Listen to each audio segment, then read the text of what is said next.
sociétés comme Google, Amazon, Facebook et Apple brassent des milliards de dollars avec des données qu'ils utilisent comme matière première pour développer de nouveaux produits et services. Ces données, considérées comme le new oil de notre génération, sont les vôtres. Vous êtes constamment en train de donner gratuitement vos données personnelles sans vous poser de questions. Chaque individu a droit à la protection de ses données personnelles. Ce droit est intimement lié au droit à la vie privée d'une personne. Toute information pouvant identifier un individu est classée comme données personnelles.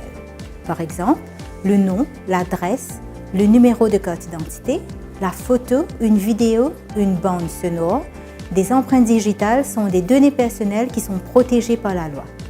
Le principe est le suivant. Avant que quiconque ne fasse usage de ces données, le consentement libre et éclairé de la personne concernée est nécessaire. Ainsi, un employeur ne peut utiliser l'empreinte digitale de son employé qu'avec le consentement de celui-ci. On ne peut vous prendre en photo ou en vidéo lors d'une fête que si vous y consentez, parce que cette photo ou cette vidéo qui contient votre apparence physique est votre donnée personnelle et vous appartient. De plus, une école ne peut prendre la photo de votre enfant ou pire, la poster sur les réseaux sociaux qu'avec votre consentement. L'on ne peut vous envoyer par la poste ou par mail du matériel dans le but de faire du marketing que si vous avez consenti à recevoir ces matériaux. Il y a toutefois quelques exceptions à ce principe. L'une d'elles est le traitement des données pour la sécurité nationale et les intérêts nationaux. Ceci explique pourquoi on ne vous a pas demandé si vous consentiez au prélèvement de vos empreintes digitales pour les besoins de la nouvelle carte d'identité nationale. Votre consentement n'est pas nécessaire non plus pour que les caméras du projet Safe City vous prennent en photo ou vous filment un peu partout dans l'île. Même recueillies dans l'intérêt national, vos données personnelles doivent néanmoins être traitées dans la plus grande confidentialité et avec une finalité bien précise.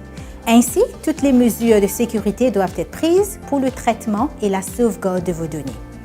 Dorénavant, ayez toujours le réflexe de poser des questions à la personne qui vous demande de lui fournir vos données personnelles. Elle a une obligation légale de fournir les réponses aux 4 questions suivantes. Est-ce que la communication de ces données est obligatoire ou optionnelle? Dans quel but on vous demande de fournir ces données personnelles? Pendant combien de temps ces données vont être gardées et à qui seront-elles communiquées? À qui devez-vous vous adresser si vous avez une question sur le traitement des données personnelles que vous avez fournies? Si vous n'êtes pas satisfait des réponses, pensez à 2 fois avant de communiquer vos données. Si c'est par voie électronique qu'on vous demande vos données, les réponses à ces 4 questions doivent vous être fournies dans un Privacy Notice au moment de la collecte de vos informations.